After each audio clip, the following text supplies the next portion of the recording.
संगीत मिलेगा, इसलिए तुम एक घड़ी भजन जरूर कर।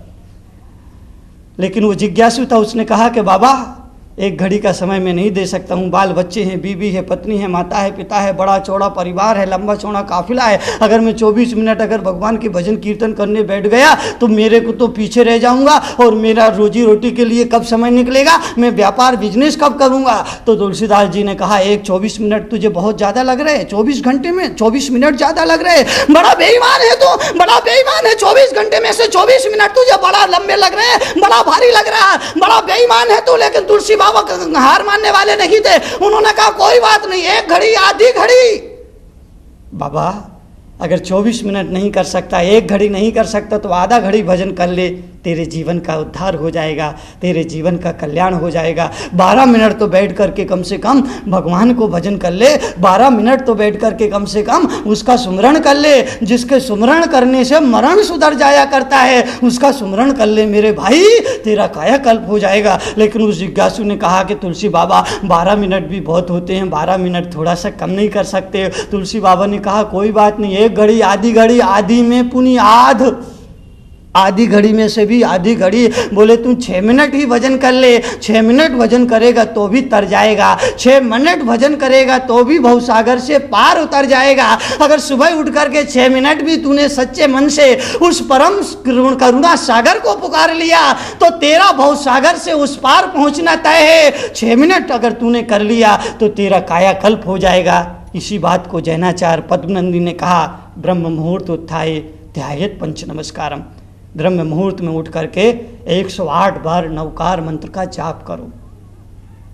बड़ा सुंदर कथन उन्होंने कहा, बड़ा सुंदर वक्तव्य दिया। जैनों का संविधान बनाते हुए आचार्य पद्मनंदी ने लिखा है कि ब्रह्म मुहूर्त उत्थाय ध्यायेत् पंच नमस्कारम। सुबह उठ करके 108 बार नमोकार मंत्र का जाप करो। अगर 108 बार नमोकार मंत्र का जाप नहीं कर सकते तो कम से कम 36 बार जरूर नमोकार मंत्र का जाप करो। और अगर 36 बार नमोकार का मंत्र का जाप नहीं कर सकते तो कम से कम 9 बार नमोकार मंत्र का जरूर जाप करो। और अगर 9 बार भी नमोकार मंत्र का जाप नहीं कर सकते तो उन्होंने कहा कि कम से कम 5 बार जरूर 9 बार नमोकार मंत्र का जाप करो। और 5 बार भी नहीं कर सकते तो कम से कम 3 बार जरूर नमोकार मंत्र का जाप करो। और 3 बार भी नहीं कर सकते तो उन्होंने कहा कम से कम 1 बार जरूर नमोकार मंत्र का जाप करो।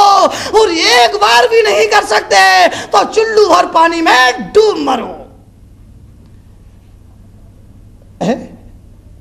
अब उस आदमी को जीने का अधिकार भी क्या है जो एक बार भी उस परमपिता परमात्मा का नाम स्मरण न कर पाए? उसे अब जीने का कोई अधिकार नहीं। इसलिए कहा कि चुल्लू भर पानी में डूब मरो। जो 24 घंटे में 60 घड़ी में से 1 मिनट भी परमात्मा को धन्यवाद ना दे सके, हाथ जोड़ करके उसे पुकार ना सके, इन आंखों से उसे निहार ना सके, इस मन से उसका उच्चारण ना कर सके, इन पैरों से चल करके उसके पर दर तक ना पहुंच पाए, उस आदमी को जीने का कोई नैतिक अधिकार नहीं है, इस पृथ्वी पर रहने का नैतिक हक नहीं है। इसलिए कहा कि चुल्लू भर पानी में। कौन बोला डूब मरो? एक दिन मैंने सोचा 5 फुट का आदमी चुल्लू भर पानी में डूबकर मरेगा कैसे? मैंने विचार किया, चिंतन किया। 5.5 फुट का आदमी, 6 फुट का आदमी चुल्लू भर पानी में डूब के मरेगा तो मरेगा कैसे? अरे चुल्लू भर पानी में तो आदमी का ढंग से चेहरा नहीं धुलता है, तो डूब करके आदमी मरेगा कैसे? एक दिन मैंने ट्राई की, अपने कमंडल को उठाया, उसका पानी चुल्लू में लिया और मैंने कहा अब इसमें मैं डूबूं, लेकिन ये तो संभव नहीं था। मैंने कहा हो सकता है शायद खुद की चुल्लू में खुद ना डूब पाए। मैंने एक दूसरे आदमी से कहा भाई तू इसमें डूब, लेकिन वो भी संभव ना हुआ। फिर मैंने कहा अगर इस मुल्क के ज्ञानी आचार्य ने कोई कहावत कही है तो उसमें कोई जरूर कोई अर्थ, कोई गहराई होगी।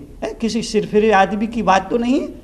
ये ज्ञानी आचार्य ने कहा है, ज्ञानी आचार्य ने कहा है और कहा है तो इसमें कोई जरूर कोई तत्व होना चाहिए, कोई यथार्थ होना चाहिए। मैंने इसका चिंतन किया, मंथन किया, विचार किया तो मैं इस निष्कर्ष पर पहुंचा कि जब अगर हम किसी आदमी से कहते हैं कि तू चुल्लू भर पानी में डूब पर, उसका अर्थ इतना ही होता है कि अब वो इंसान नहीं रहा, अब वो मनुष्य नहीं रहा, अब वो आदमी नहीं रहा, अब वो मनुष्य की कसौटी से नीचे गिर गया है, अब वो इंसान की इंसानियत से नीचे गिर गया है और मनुष्य की कसौटी से नीचे गिर करके अब वो एक क्षुद्र कीड़ा हो गया, अब एक हल्का कीड़ा हो गया, अगर एक अब वो निम्न कीड़ा हो गया, और एक क्षुद्र कीड़े के डूब मरने के लिए एक चुल्लू भर पानी पर्याप्त हुआ करता है, चुल्लू भर पानी सफिशिएंट हुआ करता है उस क्षुद्र कीड़े के डूब मरने के लिए। इसलिए कहा है कि चुल्लू भर पानी में डूब मर, यानी वो इंसान नहीं रहा, वो क्षुद्र कीड़ा हो गया कि चुल्लू भर पानी में डूब मरे। मान्यवर, आप सबसे मेरी गुजारिश, प्रार्थना, अनुरोध, ये शब्द तुमको याद हो गए होंगे,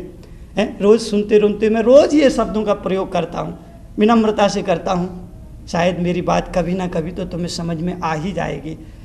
नारियल पर भी चोट करो तो कुछ नारियल पहली चोट में नहीं फूटते हैं, दूसरी में नहीं फूटते हैं, लेकिन बार बार चोट करने से तो सभी नारियल फूट जाते हैं।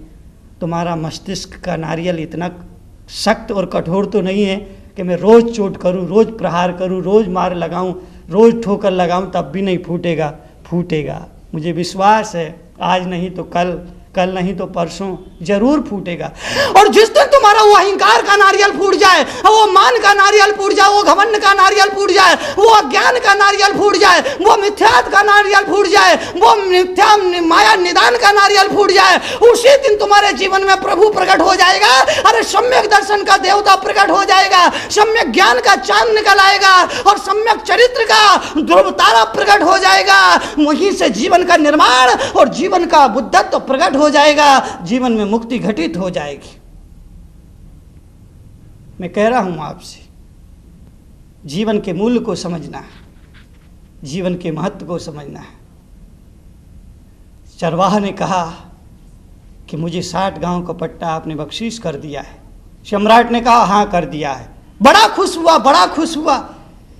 सम्राट तो पानी पी करके आगे बढ़ गया, लेकिन उस चरवाहा ने उस पत्ते को अपने सिराने रखा और सो गया।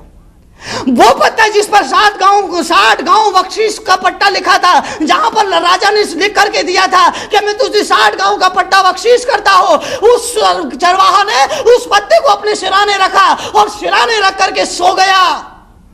आसपास बकरियां चढ़ रही थी, भेड़ें चढ़ रही थी। एक बकरी घूमते घामते वहां आ गई। उसने देखा कि उसका मालिक सो रहा है। सो रहा है, अच्छी बात है। बकरी चढ़ते चढ़ते उसके पास आई